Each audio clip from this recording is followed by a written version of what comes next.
बच्चों, जो मैं आपको बताने जा रहा हूँ वो सर्दियों के पहले की बात है।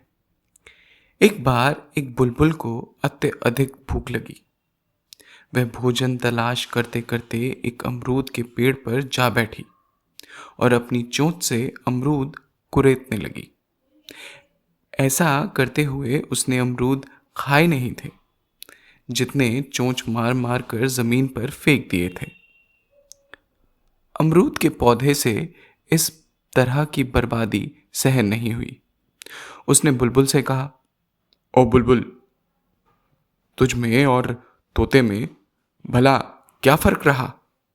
वह भी खाता कम है और नष्ट ज्यादा करता है। तुम भी वैसे ही करते हो। उसकी ये बात सुनकर बुलबुल चिढ़ गई और बोली, तुम कितने मूर्ख हो। मेरी तुलना तोते से की तुमने। कहाँ मैं और कहाँ वो। अमरूद ने फिर से पूछा, वो कैसे? मैं अगर पेट भरने के लिए खाता हूं तो साथ साथ मीठे गीत भी गाता हूं तुम्हारे लिए, है ना? बुलबुल ने कहा।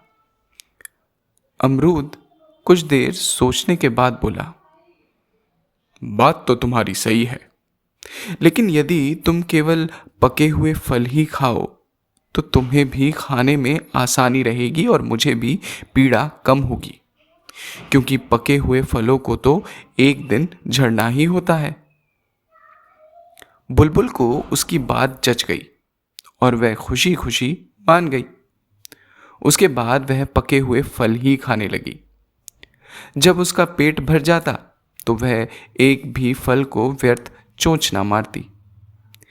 एक दिन सुबह सुबह शीतल हवा में झूमते हुए अमरूद के पौधों ने पास खड़े अनार के पौधों को ये सारी बात बताई।